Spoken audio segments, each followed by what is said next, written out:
জামাত ইসলামী যারা করে এরা ইসমতে আম্বিয়াও মানে না, এরা আদালতে সাহাবাও মানে না, নাউযুবিল্লাহি মিন যালিক। কিন্তু বাংলাদেশে শুধুমাত্র রাজনৈতিক স্বার্থে, নিজেদের দলকে মজবুত করার স্বার্থে, আগামী দিনে 2-4টা সিট দখল করার স্বার্থে কিছু মানুষ এই তীরকে ভিন্ন দিকে ঘুরিয়ে দিয়ে তারা জাতির সামনে ইতিমধ্যে এই ন্যারেটিভ দাঁড় করার চেষ্টায় অনেকটাই এগিয়ে গিয়েছে যে জামাতে ইসলামীর নেতাকর্মীরা হলো সাহাবী বিদ্বেষী আর বাকি সবাই হলো সাহাবী প্রেমিক। তো যার কারণে জাতিকে ভিন্ন দিকে ব্যস্ত রাখার কারণে নতুন ফেতনা মাথাচাড়া দিয়েছে। আমি মনে করি ইতিহাসের পাতায় এই মুখগুলো কলঙ্কিত হয়ে থাকবে যারা ফেতনার সময় জাতিকে এভাবে মিসগাইড করেছে, বিভ্রান্ত করেছে। বাস্তবে যদি জামাতে ইসলামী না মানত তাহলে তারা নিঃসন্দেহে গোমরা হতো, আর মানার পরেও যখন না মানার ট্যাগ যারা দিবে নিঃসন্দেহে তারা আল্লাহর নিকট জালেম এবং পাপিষ্ঠ বলে বিবেচিত হবে। কথা ক্লিয়ার, এখানে অস্পষ্টতার কিছু নাই। যদি না মানে নিশ্চিত গোমরা, আর মানার পরও যারা ট্যাগ দিবে মানে না, নিঃসন্দেহে তারা জালেম, তারা অপবাদ আরোপকারী। আর যদি এখন ওমর রাদিয়াল্লাহু আনহু শাসন থাকতো, তার দরবারে বিচার যেত, তাহলে মায়ের যে কয়টা পিঠের উপর পড়তো আল্লাহ ভালো জানে। এমনকি এটার জন্য তাদেরকে হয়তো বিভিন্নভাবেই শাস্তির সম্মুখীন হতে হতো। সুতরাং এখন যারা আল্লাহ রাসূল সাল্লাল্লাহু আলাইহি ওয়াসাল্লামের সাহাবীদের গালিগালাজের ব্যাপারে চুপ আছে, শিয়া ফিতনার ব্যাপারে চুপ আছে, এমনকি পাকিস্তানের দিকে নজর দিলেও দেখবেন পাকিস্তানেও সাহাবীদের সম্মান নিয়ে অনেক আলোচনা হয়, বাংলাদেশের চাইতে 1000 গুণ বেশি আলোচনা হয়, কিন্তু সেখানকার মূলধারার ওলামায়ে কেরামের আলোচনা থাকে মূলত শিয়া ফিতনা, রাফেজি ফিতনাকে সামনে রেখে। দ্বিতীয় ফিতনা হলো মেয়ারে হক। এই পরিভাষাটা একটা নবোদ্ভাবিত পরিভাষা, যেটা আমাদের সম্মানিত প্রবন্ধকার আলোচনায় উপস্থাপন করেছেন। যে কোনো পরিভাষা যখন নতুন আসে, এই পরিভাষার ব্যাখ্যাটাও তাদের থেকেই নেওয়া লাগে যারা এই পরিভাষাটা ব্যবহার করেছেন। মেয়ারে হক হুবহু এই পরিভাষাটা কোরআনেও নাই, হুবহু এই পরিভাষাটা হাদিসেও নাই, হুবহু এই পরিভাষাটা আকীদার মৌলিক যে কিতাব যেগুলো আমরা পড়ি এগুলোর কোনোটার মধ্যে নাই। হ্যাঁ, আবার এই পরিভাষার স্রষ্টা বা এর নির্মাতা মাওলানা মওদুদীকেও বলার সুযোগ নেই, কারণ তার আগেও একটা বই এই আমাদের ভারতবর্ষে রচিত হয়েছিল যেই বইয়ের নামে মেয়ারে হক। যদিও সেটা এই সংক্রান্ত আলোচনা নিয়ে না, তার মানে এই পরিভাষাটা আমাদেরই অঞ্চলে কিছু কিছু মানুষ ব্যবহার করেছে, কিন্তু এটা কোরআন, সুন্নাহ অথবা সালাফে সালেহিন থেকে আসা কোনো পরিভাষা না। তো পরিভাষার ক্ষেত্রে একটা মূলনীতি কেন যেন আমাদের ভাইয়েরা ভুলে যায়, কিন্তু এটা সর্বজন স্বীকৃত মূলনীতি, লা মুশাহাতা ফিল ইসতিলাহ। পরিভাষার ক্ষেত্রে কোনো বিতর্ক নাই। একটা পরিভাষা একাধিক মানুষ একাধিক অর্থে ব্যবহার করতে পারে। যেমন বহুত পরিভাষা যেগুলো আমরা এখন স্বাভাবিকভাবে ব্যবহার করি। আমরা যখন রাষ্ট্রবিজ্ঞান নিয়ে, ইসলামী রাষ্ট্রবিজ্ঞান নিয়ে পড়াশোনা করি, তখন ইমাম বলতে কি বুঝি আর বাংলাদেশে মসজিদে ইমাম বলতে কি বুঝি। আমরা যখন ইসলামী রাষ্ট্রবিজ্ঞান নিয়ে পড়াশোনা করি, খলিফা বলতে কি বুঝি আর দর্জির দোকানে গেলে খলিফা বলতে কি বুঝি। এখানেও তো পরিভাষার ভিন্নতা দেখা দিয়েছে। একইভাবে আপনি যখন কোরআন পড়বেন, কোরআনে পাবেন ফালান তাজিদ লাহু ওয়ালিয়া মুরশিদা, আর পীররা যখন ওয়াজ করে তখন তারা এর যে ব্যাখ্যা দাঁড় করায় ফালাং তাজিদ লাহু ওয়ালিয়াম মুরশিদা, এখানেও তো পরিভাষাগত ভিন্নতা। এমনকি কেউ তো তিরমিজি না পড়ে আলেম হয় না, তিরমিজি না পড়ে তো আর কেউ আলেম হিসাবে স্বীকৃতি পায় না। তিরমিজি যদি পড়েন দেখবেন হাসান, হাদা হাদিসুন হাসান, এই শব্দটাকে ইমাম তিরমিজি কোন অর্থে ব্যবহার করেছেন। এখন কেউ যদি সংজ্ঞা নেয় এক ইমাম থেকে, মনে করেন ইমাম ইবনুস সালাহ তার মুকদ্দিমা থেকে সংজ্ঞা নিল, ইমাম ইবনে হাজার আসকালানি তার লেখা থেকে সংজ্ঞা নিল, এরপর মাপতে গেল কাকে? তাদের বহু আগে পৃথিবী থেকে চলে যাওয়া ইমাম তিরমিজি রাহমাতুল্লাহ আলাইহিকে। এখন বলল দেখ দেখ ইমাম তিরমিজি তো মস্ত বড় ভুল করেছে। কিভাবে ভুল করলো? আরে হাদিসুন হাসান ভিন্ন জিনিস, হাদিসুন সহি ভিন্ন জিনিস। যেটা সহি সেটা তো সহি, আর সহির চাইতে এক দরজা নিচে, এক স্তর নিচে, সেটা না হাসান। এই দেখ পাগল ইমাম আবু ঈসা তিরমিজি, সে একই হাদিসকে বলে হাদা হাদিসুন হাসানুন সহিহুন। কিভাবে পসিবল? এটা তো সম্ভবই না। এখন এই পাগলকে কে বোঝাবে? আরে বেটা, সংজ্ঞা নিলি একজনের থেকে আর মাপলি তুই আরেকজনকে, এটা তো ঠিক না। তুই যখন তিরমিজি পড়বি তাহলে হাসান সংজ্ঞাটা ইমাম তিরমিজির থেকেই নিতে হবে, যেটা তিনি তার কিতাবুল ইলালের মধ্যে নিজেই ব্যাখ্যা করেছেন। আল হাসান ইনদানা বলে লম্বা করে তিনি দেখিয়েছেন। আমি যখন কোনো হাদিসকে হাসান বলি, আমি এর দ্বারা কি মিন করি, তার সংজ্ঞা সামনে রাখলে দেখা যায় এটা ইমাম ইবনুস সালাহর সংজ্ঞার চাইতে ভিন্ন, ইমাম ইবনে হাজারের সংজ্ঞার চাইতে ভিন্ন।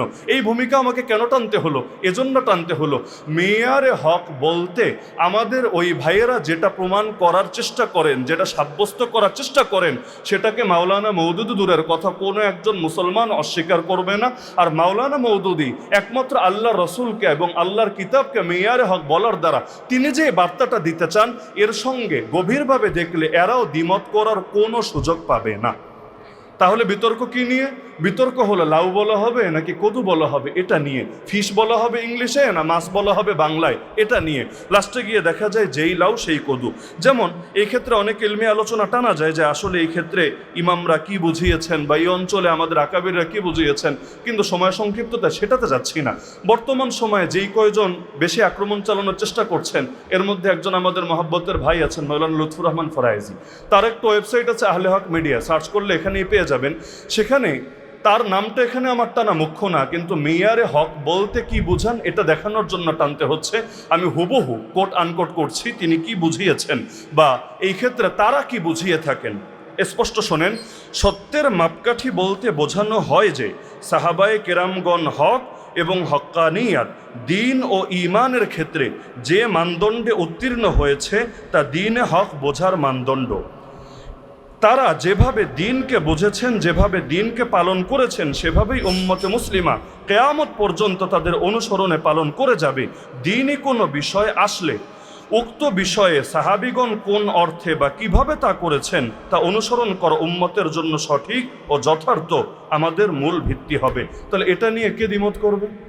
এখানে আমার সামনেই যারা যারা আছেন কে দ্বিমত করবেন এটা নিয়ে? সহজ ভাষায় যদি বলি যে সাহাবায়ে কেরাম ঈমানের ক্ষেত্রে আমাদের মডেল, আমলের ক্ষেত্রে আমাদের মডেল, চরিত্রের ক্ষেত্রে আমাদের মডেল, আদর্শের ক্ষেত্রে মডেল, রাজনীতির ক্ষেত্রে মডেল, অর্থনীতির ক্ষেত্রে মডেল। অর্থাৎ তারা যেভাবে দিনটা বুঝেছেন, ধারণ করেছেন, আমরাও সেভাবে বুঝবো, সেভাবে ধারণ করব। এই অর্থ নিয়ে কে দ্বিমত করবে? এখন মাওলানা মওদুদী কি এই অর্থ নিয়ে ব্যাখ্যা দিয়েছেন?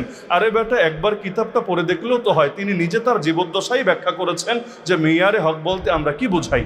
এমনকি তার জীবদ্দশাই তারজুমানুল কোরআনে জাস্টিস মালিক গোলাম আলী তিনি লম্বা করে আর্টিকেল লিখেছেন, যেটা তারজুমানুল কোরআনেও আছে এবং আমাদের কয়েকদিনের মধ্যে যে বই প্রকাশ হবে সেখানে আমরা লম্বা করে সেই আর্টিকেলটা উল্লেখ করে দিয়েছি যে মাওলানা মওদুদী তিনি মেয়ারে হক বলতে আসলে কি বুঝেন। তো লম্বা ব্যাখ্যায় যাচ্ছি না, আমি জাস্ট এটা বোঝানোর চেষ্টা করছি যে মাওলানা মওদুদী মেয়ারে হক বলতে যেটা অস্বীকার করতে চান সেটাকে তারাও স্বীকার করে না, আর তারা যেটা স্বীকার করে এটাকে মাওলানা মওদুদী অস্বীকার করে না।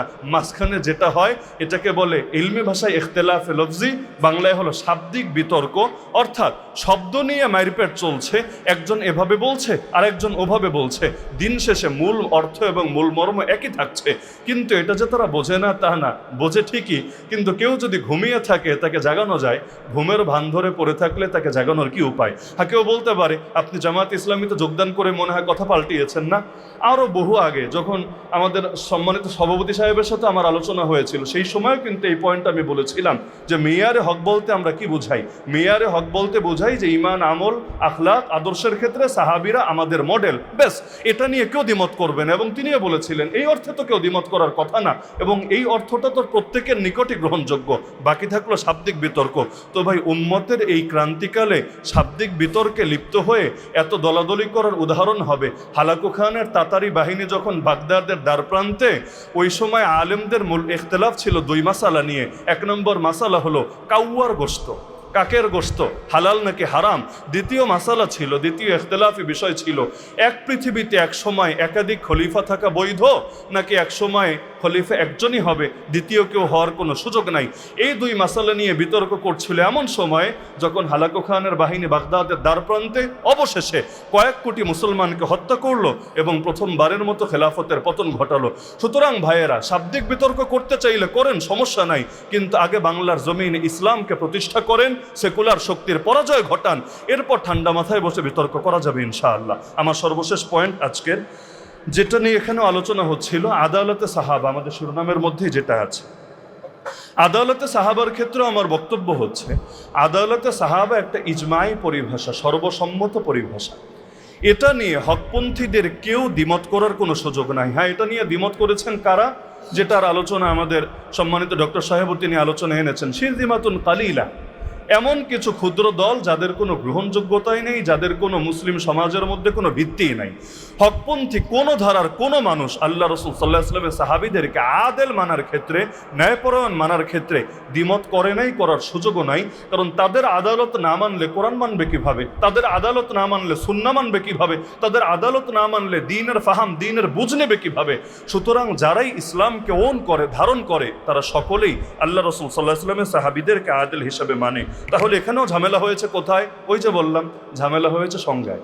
মাওলানা মওদুদী যে সংজ্ঞাটা দিয়েছেন, এই সংজ্ঞাটা তিনি নিজে আবিষ্কার করেছেন তা না, বরঞ্চ অতীতে একাধিক ইমাম হুবহু এভাবেই সংজ্ঞা দিয়েছেন।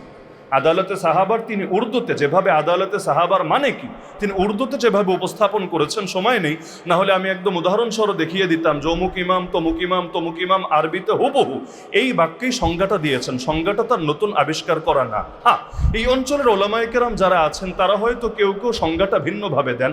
তো একই সংজ্ঞা একাধিকভাবে দেওয়া যায়। পৃথিবীতে সব সংজ্ঞাই 10 ভাবে 20 ভাবেই দেওয়া যায়। গণতন্ত্রের সংজ্ঞাও তো একটা না। ওই আব্রাহাম লিঙ্কন একভাবে বলেছে, কিন্তু সবাই যে তার সাথে একমত তাও কিন্তু না। প্রতিটা জিনিসের বহু রকম সংজ্ঞা হয়। এখন মাওলানা মওদুদীকে আদালতে সাহাবা অস্বীকারী বলার কোনো ধরনের সুযোগ নাই। হ্যাঁ, মাওলানা মওদুদী একটা বিষয় স্পষ্ট করতে চেয়েছেন, এবং এটা নিয়ে আশা করি আপনারাও দ্বিমত করবেন না, আদালতে সাহাবা মানে ইসমত না। ইসমত একমাত্র নবীদের জন্য প্রযোজ্য। নবীরাই মাসুম, সাহাবিরা মাসুম না। সাহাবিরা আদেল, এটা হওয়ার অর্থ এটা না তাদের কখনোই কোনো পাপ হয় নাই, তাদের কোনো পাপ ছিল না। আল্লাহ তাদেরকে মাফ করে দিয়েছেন, কিন্তু তাদের পাপ হয়েছে বা হতে পারে এটা নিয়ে কেউ কখনো দ্বিমত করে নাই। আদালতে সাহাবার মূল কথাই হলো, তারা যেই দিনটা আমাদের নিকট পৌঁছে দিয়েছেন, এই ক্ষেত্রে তারা সম্পূর্ণ, মানে আমাদের আলাদা যাচাই করতে হবে না। নতুন কোনো ইমামের নাম পড়লে কিতাব খুলতে হয়, এই ইমামের ব্যাপারে অন্যরা কি বলেছে, তিনি কি গ্রহণযোগ্য নাকি অগ্রহণযোগ্য, তিনি কি শক্তিশালী নাকি তিনি দুর্বল। নবীর কোন সাহাবী, আদনা থেকে আদনা সাহাবী, যার নামও হয়তো জীবনে শুনি নাই, এমন বহু সাহাবী আছে যাদের থেকে একটা মাত্র হাদিস পাই, আগে পরে আর কিচ্ছু পাই না। কোনো সমস্যার কিছু নাই। যখন জানবো নিশ্চিতভাবে তিনি সাহাবী, আমার ওই কিতাব ঘেটে দেখতে হবে না তিনি কি সহি নাকি তিনি জয়ীফ, তিনি কি গ্রহণযোগ্য নাকি তিনি অগ্রহণযোগ্য, কারণ তারা সকলেই আদেল। এই আদালতে সাহাবার ক্ষেত্রে কারো কখনো দ্বিমত নাই। তা আল্লাহ তাআলা তাদেরকে এবং আমাদেরকে সবাইকে সঠিকভাবে বোঝার তৌফিক দান করুন। তো যে নির্দিষ্ট সময় ছিল, সময় ইতিমধ্যে শেষ হয়েছে। আর 3টা পয়েন্টে আমি যে মৌলিক বার্তাটা দিতে চেয়েছি আশা করি মোটামুটি স্পষ্ট হয়েছে। আর যেহেতু এই বিষয়ে বই প্রকাশ হচ্ছে, ইনশাআল্লাহ শীঘ্রই আসবে, আপনাদের সকলের অগ্রিম দাওয়াত থাকলো। আর আমি ব্যক্তিগতভাবে দাওয়াত পৌঁছানোর চেষ্টা করবো ইনশাআল্লাহ। সৈয়দ আবুল আলম মওদুদী রাহমাতুল্লাহ আলাইহির কলমে জামাত ইসলামীর আকীদা, এই শিরোনামে একটা বই শীঘ্রই আসছে ইনশাআল্লাহ। সেখানে যে পয়েন্টগুলো আমি বললাম সবগুলো নিয়ে বিস্তারিত আলোচনা আছে। আল্লাহ তাআলা আমাদের সবাইকে সত্যটা বোঝার এবং জানার তৌফিক দান করুন, আমিন। ওয়া মা আলাইনা ইল্লাল বালাগুল মুবিন। যারা আজকের এই প্রোগ্রামের আয়োজন করেছেন, আল্লাহ সবাইকে জাযায়ে খায়ের দান করুন। ওয়া আখিরু দাওয়ানা আনিল হামদুলিল্লাহি রাব্বিল আলামিন।